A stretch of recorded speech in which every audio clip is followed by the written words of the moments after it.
በኢፌዴሪ መንግስት አደረጃጀት መሰረት ከፈጻሚ ተቋማት መካከል የሴቶች ወጣቶችና ማህበራዊ ጉዳይ ሚኒስቴር አንዱ ነው። ተቋሙ በአዋጅ የተቋቋመባቸውን ዓላማዎች ስንመለከትም የሴቶችና ወጣቶች ተጠቃሚነትን ማስጠበቅ፣ የህፃናትን መብት ማስከበርና ደህንነታቸውን እንዲጠበቅ ማድረግ፣ ለአረጋውያን፣ አካል ጉዳተኞችና ተጋላጭ የማህበረሰብ ክፍሎች ድጋፍ ማድረግ፣ ህገወጥ ዝውውርን መከላከልና ቤተሰባዊ ተቋማትን መጠበቅና ማጠናከር የሚሉት ይገኙበታል።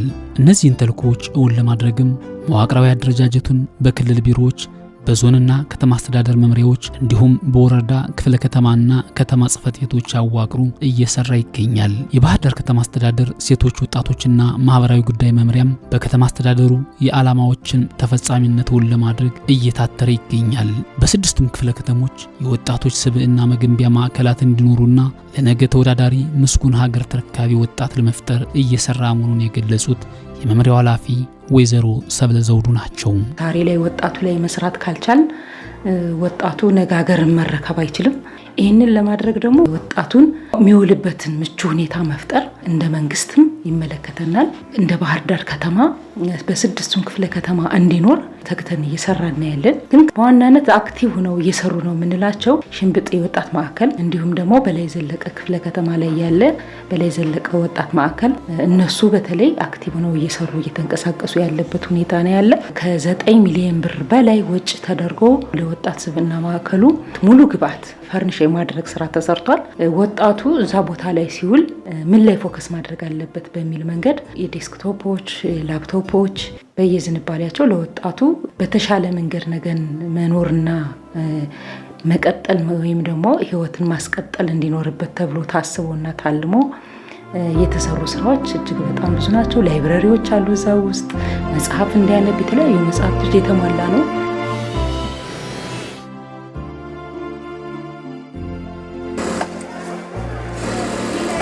ከስብዕና ማዕከላት ግንባታዎች ባለፈም ሴቶችና ወጣቶቹ የራሳቸውን ገቢ እንዲያመነጩና ራሳቸውን፣ ቤተሰቦቻቸውን ብሎም በዙሪያቸው ያሉ ሌሎች ወገኖቻቸውን እንዲያግዙ ዘርፈ ብዙ ተግባራት እየተከናወኑ ይገኛሉ። ከየክፍለ ከተማው የስፌት ሙያ ያለንና ከዛ በፊት ስራ ላይ ያልነበርን ሴቶች በሴቶችና ህፃናት ተመልምለን ስልጠና ወሰድን። ከዛ በኋላ በተመቻቸልን እድል መሰረት የልብስ ስፌት ማሽኖችን፣ ጣቃዎችን፣ ሁሉም ነገር ለስራው የሚያስፈልጉ ግብአቶች በሙሉ ተሟልተውልን ቤትም ተሰርቶልን እንደዚሁ የስራ ቦታ ተመቻችቶልን ሁሉ ነገር ተሟልቶ እኛ ቀጥታ ስራ እንድንጀምር ብቻ ነው የተደረገ እንጂ የኛ ምንም አይነት የኢኮኖሚካሊ ምናምን የተሳተፍንበት ነገር የለም። በልብስ ስፌት ስራ ተሰማርቼ ያለሁት የጎንዮሽ ስራዎችንም ሰራለሁ። አሁን አመት አልፎኝ 2 አመት እየሆነኝ ነው። ታዋቂ ፋሽንና ዲዛይነር መሆን ፈልግ ስለነበረ በሴቶችና በህፃናት በኩል 100,000 ብር ድጋፍ ተደርጎልኝ የጥልፍና የስፌት ማሽን ተገዛልኝ። ከዛ በኋላ የልብስ ስፌት ስልጠናውን በነፃ እንደወስድ ስራና ስልጠና እነሱ አመቻችልኝ። ከዛ በኋላ ነው ቤትም ተከራይችን ብዬ በተገዛልኝ ማሽን ስራ የጀመርኩት። የማህበራችን ስም ወርቄና ቃል ኪዳን ጓደኞቻቸው የህብረት ሽርክና ማህበር ነው። ጋርመንት ነው የምንሰራው። ወደዚህ ስራ የገባ ነው እንግዲህ በተለያዩ ቦታዎች ላይ የነበርን ግን የተለያየ አድርጉናል። የቦታ ፈቃዱን በእነሱ ላይ ነው ያለቀው። ሴቶችና ህፃናት ማለት ነው። አሁን ድረስ እየመጡ ቼክ ያደርጉናል ያለውን ነገር እንዴት እየተንቀሳቀስን እንደሆነ፣ የጎደለ ነገር አለ ወይ፣ የገበያ ትስስር ምናምን የሚባለውን ነገር እየመጡ ሁሉን ነገር ይፈትሻሉ። በእርግጠኝነት ክትትል ባይኖር ነው አይታወቅም እኮ ያለውን ነገር ውስጥ ሁሉ ገባን። ግን ክትትላቸው ሰርተህ ራስህን እንድትቀይር ግዴታ ሁሉ ይጣልብሃል። ጊዮርጊስ ላይ የተዘጋጀ የባዛር ዝግጅት ነበር። ከዛ ሴቶችና ህፃናት እዚህ መጣው መግቢያ እንትኑን አመቻቹልና እዛ ሄደን የሰራነው ምርት ይዘን ተሳትፈናል። የጎንዮሽ ስራ አለኝ ብያለሁ።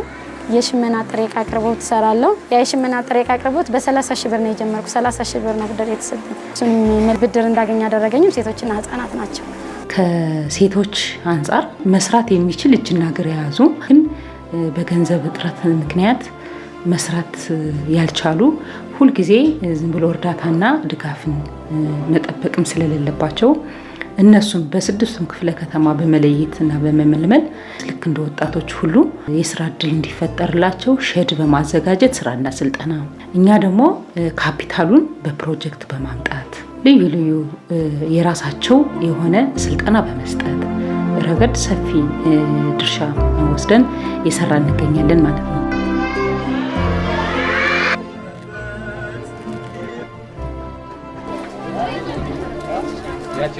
ሴቶች ወጣቶችና ማህበራዊ ጉዳይ ዋናው ከተቋቋመበት ዓላማ አኳያ ይበልጥ ደግሞ ሴቶችን ተጠቃሚነት የወጣቶችን ተጠቃሚነት በማረጋገጥና ይበልጥ ተጋላጭ የሆኑ የህብረተሰብ ክፍሎች ላይ አተኩሮ ይሰራል። በተለይ ሴቶቹን በልማት ቡድን በማደራጀት ወጣቶቹንም በአደረጃጀት ጭምር አደራጅተን በርካታ ስራዎች እየተሰሩ ያሉ መሆኑን ለማሳሰብ እወዳለሁ። እንግዲህ የስራ እድል የሚፈጥር ስራና ስልጠና ነው እንደሚታወቀው። ነገር ግን እኛ እንደ ወጣት መምሪያ ፕሮጀክቶችን በማምጣት ብድር በማመቻቸት የማይመለሱ ገንዘቦችን በመስጠት ስልጠናዎችን በመስጠት ረገድ ያው ከፍተኛውን ድርሻ ወስደን እየሰራን ያለንበት ሁኔታ ነው ያለ። የህፃናትን መብት ማስከበርና ደህንነታቸውን ማስጠበቅ ሌላኛው ተልዕኮ የሆነው የባህር ዳር ከተማ አስተዳደር ሴቶች ወጣቶችና ማህበራዊ ጉዳይ መምሪያ በተለያየ ምክንያት ወላጆቻቸውን ያጡ ህፃናትን አሳዳጊ ወላጅ እንዲያገኙ ከማድረግ ጀምሮ የህፃናት ማሳደጊያ ማዕከላትን እስከ ማስፋፋት ድረስ እየሰራ ይገኛል። ህፃናት መብቶቻቸው ጥቅሞቻቸውን ኤክሰርሳይዝ እንዲያደርጉ የህፃናት ፓርላማን ጭምር ኤክሰርሳይዝ እያደረጉ ትምህርት ቤት የመማር መብቶቻቸው እንዲከበሩ የማድረግ በተለይ ህፃናት በወላጆቻቸው እንክብካቤ እንዲያድጉ ለህብረተሰቡ ግንዛቤ የመፍጠር ማቆያ እንዲገቡ የማድረግ የህፃናት ማደጎ ትስስር የመስራት እነዚህ ስራዎቹ በህፃናት የተሰሩ ስራዎች ናቸው። ህፃናት ወደዚች ምድር ሲቀላቀሉ እንወለድ ብለው አይደለም የሚመጡ እንደምታውቀው፣ ወይም ከዚህ ቤተሰብ እንወለድ እንፈጠር ብለው በፍላጎት አይደለም የሚሆነው። እኛ ፈልገን ነው የምናመጣቸው ወደዚህ ምድር ህፃናት። ስለዚህ እነዚህ ህፃናት ደግሞ ከተወለዱ በኋላ እንደ መንግስት ህፃኑ መሰረታዊ ፍላጎቱን የማሟላት የመኖር የማደግ የመማር መብት አለው። አንዳንድ ህፃናት ከተወለዱ በኋላ ወድቀው ይገኛሉ መንገድ ላይ በባልና በሚስት ግጭት ችግር ውስጥ የሚገቡ ወይም ደግሞ በተለያየ ሰው ሰራሽ በሆነም ሰው ሰራሽ ባልሆነም ችግር ምክንያት እናትም አባትም ቤተሰብም አጥተው ያላሳዳጊ የሚቀሩ ህፃናቶች አሉ። እንግዲህ እነዚህን ህፃናቶች ዜጋ ናቸው። እንደ ዜጋ ደግሞ የሚያስፈልጋቸውን ነገሮች አሟልቶ ማኖር ማሳደግ ያስፈልጋል። ይህን ለማድረግ የህፃናት ማዋያ ወይም ደግሞ ማሳደጊያ ማቆያ አለ። እንደ ከተማ በከተማ ደረጃ ሰፋፊ ቦታዎችን ከተማው ሳይሰስት ቅድሚያ ለህፃናት መሆን ስላለበት በዚህ ዓመት ብቻ እንኳን አንድ ቦታ ላይ 4000 ካሬ፣ አንድ ቦታ ላይ 5000 ካሬ፣ አሁንም አንድ ቦታ ላይ 3000 ካሬ አካባቢ ከዛም በላይ ያልጠቀስኳቸው ይኖራሉ። ለህፃናት መዋያ የሚሆኑ ፕሮጀክቶች ጋር በጋራ አግሪ በማድረግ እኛ ቦታ አቅርበን ፕሮጀክቶች ደግሞ ሰርተው ህፃናትን እንዲንከባከቡ የሆነበት ሁኔታ አለ። ማዕከላችን ከሚሰጣቸው አገልግሎቶችም መካከል ተጥለው የሚገኙ ህፃናትን በጊዜያዊነት ተቀብሎ ድጋፍና እንክብካቤ ያደርጋል። የቀን መዋያ አገልግሎት ይሰጣል። የትምህርት ቤት አገልግሎት ይሰጣል። የምገባ አገልግሎት ይሰጣል። የህክምና አገልግሎት ይሰጣል። የተለያዩ ዘርፈ ብዙ አገልግሎቶችን ይሰጣል እና እነዚህን አገልግሎቶች በዚህ ማዕከል ላይ ለመስጠት በቂ ባለመሆኑ የከተማ አስተዳደሩ በተለይ ሴቶችና ወጣቶች ማህበራዊ ጉዳይ መምሪያ ተጨማሪ ድጋፍ እንድንሰጥ ጠየቀን። እዚህ ያለው ቦታ ግን በቂ ባለመሆኑ ሌላ ተጨማሪ ቦታ እንደሚያስፈልገን ለነሱ ጥያቄውን አቀረብን። ከዛም በኋላ በዋናነት በባለቤትነት የባህር ዳር ከተማ አስተዳደር ሴቶች ወጣቶችና ማህበራዊ ጉዳይ መምሪያ ኃላፊነቱን ወስዶ አባይ ማዶ ቀበሌ 11 4000 ካሬ ለዚህ አገልግሎት ለማህበረሰብ አቀፍ ድጋፍና እንክብካቤ የቀን መዋያ አገልግሎት መስጫ ቦታ እንድንረከብ አድርጓል። በቅርብ ነው የተረከብነው ያን ቦታ። ከአሚኮ ጀርባ ያለ ቦታ ከ3 ዓመት በላይ ሆኖታል ጥያቄ ካቀረብነ። አሁን ኦልሞስት ወደ ማለቁ ነው። ውሳኔ ተወስኗል ለድርጅቱ እንዲሰጥ፣ ግን ተጨርሶ ካርታውን አልተረከብንም።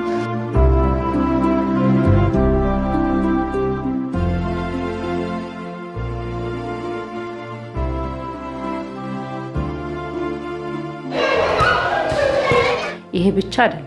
አሁን በከተማችን ውስጥ እያገለገሉ ያሉ ለምሳሌ እንደ ግሬስ የህፃናት መንደር፣ ሀብቴ የህፃናት መንደር እና እነዚህ መንገድ ላይ በተለያየ ችግር ምክንያት ቅድም እንደገለጽኩት የሚገኙ ህፃናቶችን እንደ ሀገር ወይም እንደ መንግስት እንደ ዜጋ ልጆቹ እንዲያድጉ የሚፈለገው የእናት የአባት ፍቅር አግኝተው እንዲያድጉ ይፈለጋል። ግን አንዳንዴ ከአቅም በላይ ከሆነ ደግሞ ምን እናደርጋለን?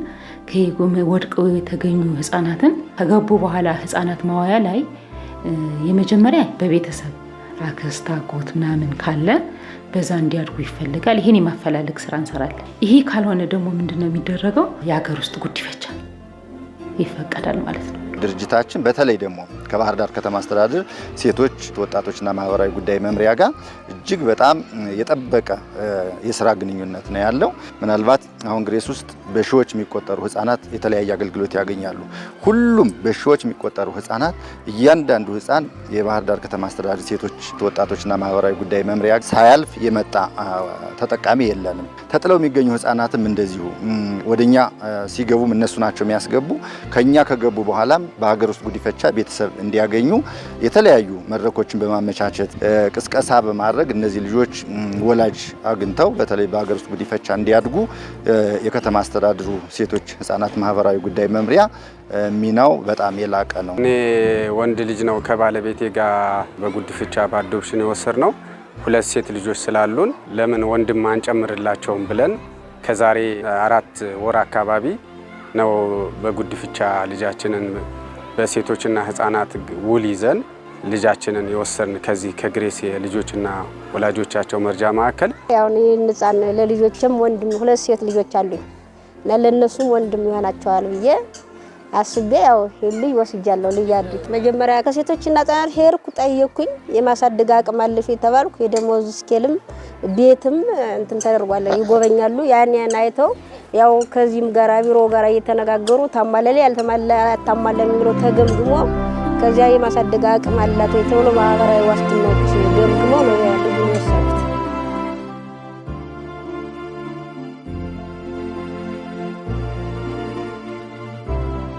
በተቋሙ ድጋፍ ከሚደረግላቸው የማህበረሰብ ክፍሎች መካከል አረጋውያንና አካል ጉዳተኞች ይገኙበታል።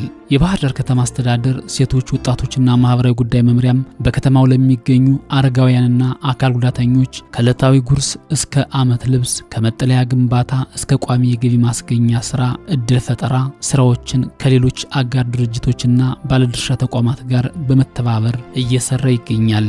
ልክ እንደ ወጣቶቹና እንደ ሴቶቹ ለአረጋውያንም ለአካል ጉዳተኞችም ልዩ ድጋፎችን እናደርጋለን። በተለይ ደግሞ አካል ጉዳተኞች መብቶቻቸውን፣ ጥቅሞቻቸውን እንዲያስከብሩ ድጋፍ እናደርግላቸዋለን። አረጋውያንም በተመሳሳይ በገቢ ማስገኛ የማሰማራት፣ ሴተኛ ዳሪዎች ከሴተኛ ዳሪነት ህይወት እንዲወጡ የማድረግ ወጣው ራሳቸውን የቻሉ 5-6 ሰዎችን ቀጥረው የሚያሰሩ ሴተኛ ዳሪዎች ተፈጥረዋል። ጎዳና ተዳዳሪዎችም በተመሳሳይ የጎዳና ተዳዳሪን ህይወት እንዲጸየፉ የማድረግ በዚህ በጀት ዓመት በጣም በርካታ ውጤቶችን አስመዝግበናል ብለን እናስባለን። መጀመሪያ ከመግቢያው ላይ ነው የነበረች። ቦታዋ እንደዚህ ትልቅም አልነበረችም። ሜትር ከ60 በሜትር ከ60 ላይ የነበረች። ወደዚህ ከመጣሁ ነው ኮንቴነር እንደዚህ ላሰፋት የቻልኩኝ። በሰዓቱን ማህበራዊ ዘርፍም ነበሩ። ከክፍለ ከተማውም ከማህበራዊ ዘርፍም ከመናሪው ጋርም ተነጋገርኩኝ። ወደዚህ እንድትመጣ ሆነች። ይችን ቦታ እንዳገኝ እነሱ ግፊት አድርገውልኛል። ከዚያ በመቀጠል አሁን በዚህ በ2 ወር በ3 ወር ውስጥ ወደ 20 ሺህ ብር ከመምሪያ ድጋፍ ተደርጎልኛል። አረጋውያንና አካል ጉዳተኞች ጋር እንግዲህ አረጋውያን ስንል በሁለት ነው የምንከፍላቸው። አረጋውያን መስራት የሚችሉና መስራት የማይችሉ ናቸው።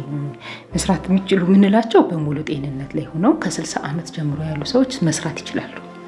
መስራት የሚችሉ አረጋውያንን በሙሉ ምንድነው እኛ እንደ ከተማ የአረጋውያን ህንጻ አለ። ተጨማሪም ቦታ እንዲሰጣቸው ጥያቄ አቅርበዋል። የአትክልት የፍራፍሬ እና የራሳቸው መቻያ እነሱ ራሳቸው እየዋሉበት እንጂ እያደረጉ እየቆፈሩ እየኮተኮቱ የራሳቸውን አትክልት እንዲያለሙ አረጋውያን ሲባል አይሰሩም የሚለውን ነገር እንሰራለን እንችላለን የሚለውን ነገር ለማሳየትም ጭምር ቦታ ተሰጥቷቸው በዛ ልክ አትክልት ፍራፍሬ እንዲህ አይነት ነገሮችን እየሰሩ ለሌሎች ደግሞ መስራት ለማይችሉ አረጋውያን የአረጋውያን ማህበር አለው ራሱን የቻለ አመት በዓል በሚሆንበት ሰዓት ችግረኛ አረጋውያን ካለ በዛ ልክ የማገዝ ከራሳቸው በጀት ማለት ነው የማገዝ ስራ እንዲሰሩ ተደርጓል። ይሄ ማለት ምን ማለት ነው? አረጋውያን የራሳቸው የሆነ የገቢ ምንጭ እንዲኖራቸው አረጋውያን መስራት እንደሚችሉ ሁሉ ያሳዩበት ሁኔታ ነው ያለ። ይሄን ለማድረግ ደግሞ መንግስት የሚያስፈልጋቸውን ነገሮች ሙሉ ለሙሉ አሟልቷል ባይባልም ጥያቄያቸው ሰፊ ስለሆነ ግን ጥያቄያቸውን አዳምጦ ምላሽ እየሰጠ ነው ያለ። አካል ጉዳተኞች ጋር ስንሄድ አካል ጉዳተኞች እንደ ማንኛውም ሰው መስራት ይችላሉ። ሲሰሩ እንደውም የሚገርመው በጣም ውጤታማ ናቸው። በሚገርም ሁኔታ የተሰጣቸውን ኃላፊነት ጠፋፋ አድርገው የሚወጡ ናቸውና አካል ጉዳተኞች ያው በተመሳሳይ እንደ ሌሎች የማህበረሰብ ክፍሎች እንዳውም ቅድሚያ ለአካል ጉዳተኞች በመስጠት የሚጠበቅብን ለመወጣት ሙከራዎች አሉ። በሚፈለገው ልክ ነው ወይ? በሚፈለገው ልክ አልቻልንም። የተሞከሩ ሙከራዎች ለምሳሌ የመጀመሪያ ዲግሪ፣ ሁለተኛ ዲግሪ ይዘው አካል ጉዳተኞችም ስራ መቀጠር ይፈልጋሉ። አሁን በዚህ አመት ወደ 12 የሚሆኑ በዚህ በጀት አመት ዲግሪያቸውን ይዘው ይመጡ አሉ። ለነሱ በጀት ይዘናል፣ በከንቲባ ኮሚቴ ይቀርባል። ከዛ በኋላ ቅድሚያ እንዲገቡና እንዲቀጠሩ ማድረግ ስራ ይሰራል ማለት ነው።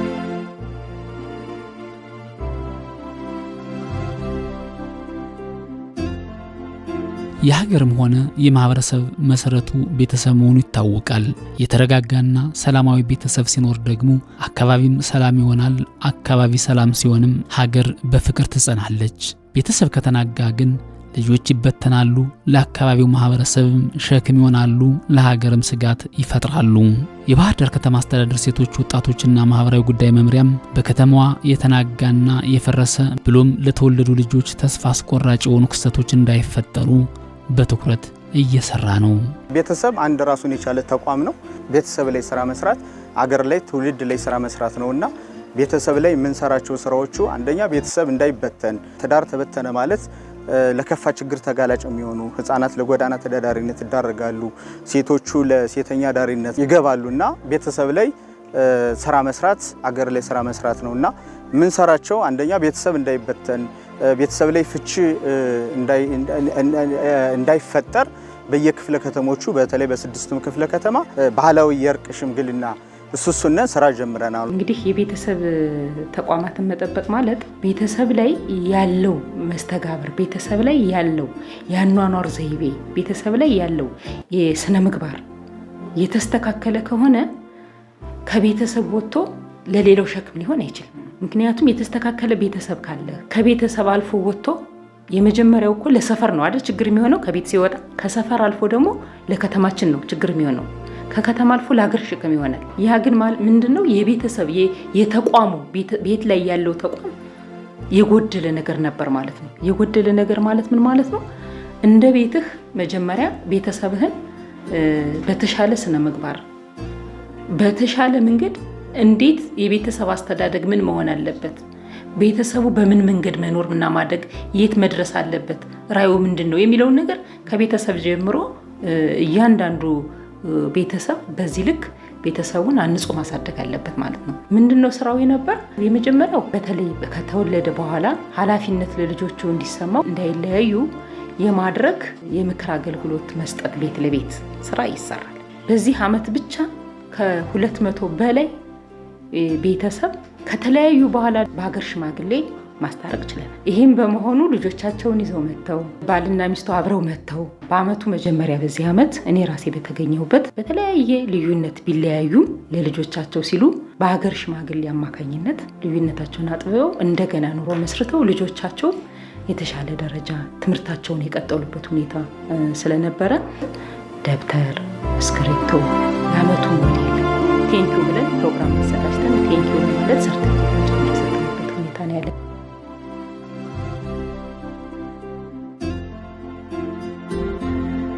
የተቋሙ ጥቅል የስራ እንቅስቃሴ አፈጻጸም ከ90 በመቶ በላይ እንደሆነ በመምሪያው ኃላፊ ወይዘሮ ሰብለ ዘውዱ ቢገለጽም አንድ አይነድም አንድ አይፈርድም እንደሚሉት አበው እነዚህን ሰናይ ማህበራዊ ተግባራት በአንድ ተቋም ብቻ ይሰራሉ ማለት በአንድ እጅ እንደማጨብጨብ ነው። ይህን ችግር ለመፍታትም የሁሉንም ባለድርሻ አካላት የጋራ ርብርብ ይጠይቃል። በመሆኑም ከሌሎች ተቋማት አጋር ድርጅቶች ብሎም ከማህበረሰቡ ጋር ያላቸውን ትስስርና መደጋገፍ በተመለከተም እንዲህ ነበር የገለጹት። ለምሳሌ ተቋማት የሴቶችን ጉዳይ፣ የአካል ጉዳተኞችን ጉዳይ፣ የአረጋውያን ጉዳይ፣ የህፃናትን ጉዳይ አካተው እንዲፈጽሙ የኛ የድጋፍ የክትትል ቡድንም ጭምር አቋቁመን በዚህ ልክ ተጋግዘን እንሰራለን። ለምሳሌ ያህል ስራና ክህሎትን ተቋም ብንወስድ የሰው ኃይሎችን እኛ እናቀርባለን፣ እነሱ ደግሞ ስልጣናዎቹን ቦታዎችን የማመቻቸት፣ ሌሎች የረጅ ድርጅቶች ደግሞ በቀዶቻቸው ጭምር በፕሮግራሞቻቸው አካተው እንዲፈጽሙ የማድረግ ተናበን እንድንሰራ የማድረግ ስራዎችን እንሰራለን። በከተማ ደረጃ ያካቶ ትግበራ ስለሆነ ሁሉም መምሪያ አቅዶ ነው የሚሰራ። በእቅዱ መሰረት አፈጻጸሙን ደግሞ በየጊዜው እኛ በየኳርተሩ እየገመገምነ ክፍተቶቻችን እየሞላን የሚጠበቅበትን መስራት አለመስራቱን ፌስ ቱ ፌስ እንገናኛለን፣ ቨርቹዋልም እየተገናኘን እየገመገምን እንሰራለን ማለት ግን አካቶ ትግበራዊ ላይ የሚቀሩ ስራዎች ይኖራሉ። የኔም ጉዳይ ነው ብሎ የሚሰራ ተቋም እንዳለ ሁሉ በዛ ልክ ደግሞ ትኩረት ሰጥቶ ሴቶችና ህፃናት የሚሉ ብዙ ነው።